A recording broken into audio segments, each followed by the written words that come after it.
inkastoo jacaylka Soomaalida iska noqday dhoof caashaq haddana Hargeysa markan waa ay foolanaysa Mursal Muuse iyo Xamdi Bilan ayaana mar labaad isla meertay inagoo marqaatiya waa maxay ujeedada muxuu yahay jacaylkani maxaa loola jeedaa ma maroodi jabay baa ma jihaad la galaya ma qodax miiran baa ma mici abeesa ma masdilaayo mawdka ku horseeda ma ahee muxuu yahay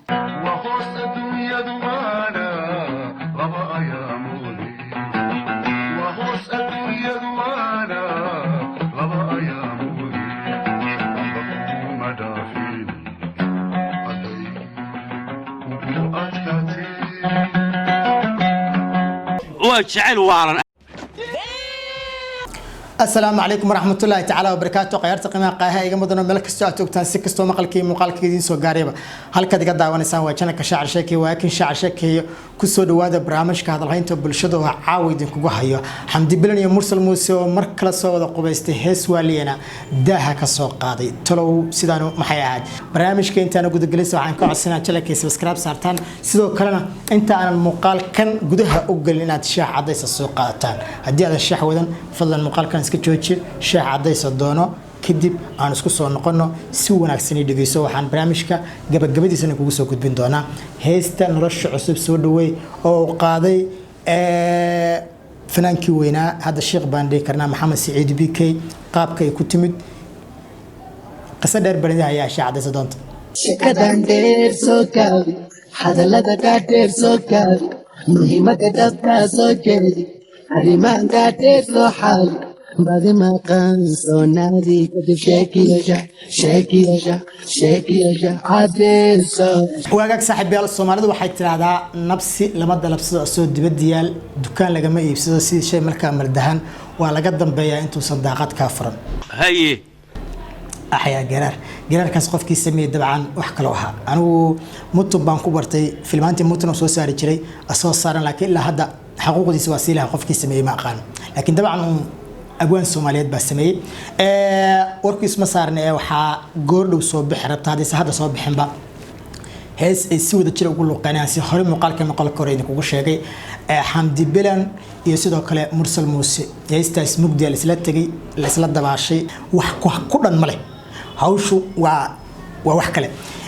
داود يال هستاسي طبعا وهس شعيل أو ولي وحاول شعيل وايد دافتي دنام باي مريسا إنكستو هستاس ويد سوى فصح من هذا كليبير بان هستني كجاهياه بالمركان أنا كيدي كوبا أنقع كوزين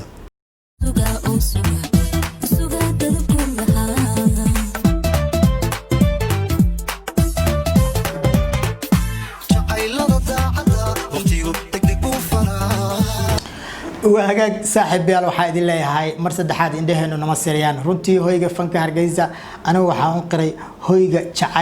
شعيل ده والده ما أرانيو ما قعنوا بحير مع قانا طبعا شعيل بتشعيلكو كدرين بكسر بحيسة فنان كأو waxaan aragnay qisooyinkii qadar silimo iyo hodan cabdiraxmaan oo sirada soo jiitamay waxaan aragnay qisooyinkii ama jacayladii soo jiitamay sidoo kale qamar sugaan iyo baad aragsan oo arrimo baasaboor ku saabsanaa sida kan mursal iyo hodan oo kale waxaan hadda aragnaa mid aan baasaboor ahayn laakiin muqdishaawiyiinta iyo hargeysayawiintuba ay indhaha naga horgufayaan waxaa heestan haday soo baxda runtii baraha bulshada ay noqon doontaa heesta ugu saameynta badan sida aaminsan aniga heesta ugu saameynta badan Okay. iskiilow janna dunya iskiilow jeel caashaq iskiilow ka raystay bukaanadii iskiilow heeso badan oo halkaan ku soo koobi karin albano badan halkaan ku soo koobi karin heestan soo socota waa hees dareera oo waliba qisad dhaba xambaarsan runtii qisadeedana iyadoo cod ah oo ka sheekayn leh runtii inaan idin soo gudbiyo kama caajisi doono waayo waa shaqadeeda 70,000 oo subscribe wax yar ma runtii waan rajaynayaa inaan halkan kula wadaagi doono qisada halkay ka bilaabatay iyo halkay ku dhamaatay laakiin waxaan rabaa markan in la wadaago sababta ka dambaysa inaan barnaamijkan aan u hadalhayo barnaamijkan inaan inta badan muuqaalo ka soo sameeyo oo soo duubo sababta ka dambaysa idinkuna aad daawataan ayaan rabaa in la wadaago barnaamijkan ma aan barnaamij hadda bilowday dadkii social media ku jira sanadii u dambeeyay waa ay ka dhagsan yihiin laakiin waxaan rabaa inaan maanta barnaamijkayga ka faa'iideysto heesta soo bixi rabto inaan naga faa'iideysto halka ay xeradii fanaalka kala dhaceen oo ah heestan la cusub soo dhaweey dabcan inkastoo aan jeclayn inaan arrimo familidaas ugu sii fogaado haddana fanku waa iska qisas iyo wixii qisooyin jira in laga sheekeeyo dabcan iyo jacaylada kale waa wax iska caadi runtii heesta nolosha cusub soo dhaweey waxaa qaaday fanaankii weynaa maxamed saciid BK inkastoo hadda fanka faraha ka laabtay heesiisan inaan ku sii dhex dabaalano aanan u haysan wax la yiraahdo permission ama permanent aanan u haysan laakiin waxbaan ka taataaba doonaa horta waxaan sida caawa hees qisal dhaba xambaarsan waxa sameeyay Cabdirasaaq Xaamud Aydiid Jaylaani sababteedu waxay qisadu maaha anigu caawa waxaan noqonayaa Jaylaani oo heesay madaasiga sameeyay waxay ka horeysay heestii kaabay ka horeysay sanad iyo bad marka waan haystay oo qisadu taxanay ahayd laakiin waxa sugnaabada way qisadaasi dabta ahayd ayaynu heestas waxaa sameeyay nin la yiraahdo abwaan weyn runtii oo aanu heesaha oo soo saaray iyo ereyada oo sameeyay aan qadin weyn oo hayo marka Hargeysa la tilmaamo runtii waa abwaaniinta kaliya la soo xasuusto Laab Saalax Jaylaani iyo abwaaniin badanba waxa runtii waa dhalinyaro macnaha waa jiilka hadda fanaaniinta jiilka soo koraya dadkii soo gacan qabtay ay ka mid yihiin kuliba ma aan kuwa Hargeysa jooga kaliya ma laakiin fanaaniinta meelaha kala joogo dhan waa dadkii tusay waaye in dhalinta dambe ay macnaha hal abuur iyo heeso murtila ay la iman karaan sida heesta qisadeeda aan ku maqlay oo aniga taariikhda la iga sheekay inkastoo heesta abwaaniintu markay ay sameeyaan heestu markay sarbeeb tahay ama ay meel ku lug leedahay ay ka dahrogaan oo meel kale u saaraan haddana anagu waxaan leenahay mar saddexaad iyo mar afraadba indhaheena nama sireeya oo waxaan ka warqabno ma qari karno heestaas waxay si toos ugu socotay ama qisadeeda ku saabsan Hodan Cabdiraxmaan aad baa loo hadalay sida hadda heestan soo socoto la hadalayn doon ka daran baa heestaas markaas loo hadalay heestan nolosha cusub soo dhaweey waxay hees qusaysay inkastoo ayagu qaadin mursal iyo Hodan iyo Qadar Silma saddexdooda ku saabsaneed waxay ahayd heestu sida aan ku maqlay qisada abwaanka waxa uu yimid Mursal Muuse waxa uu ku yiri neehow markaas Qadar Silma iyo markaas bajacaylkooda iska cusbaayo mar iska ahay marka Hodan Cabdiraxmaan baa xoogay soo dhax gasho daaqada ka soo gashay marka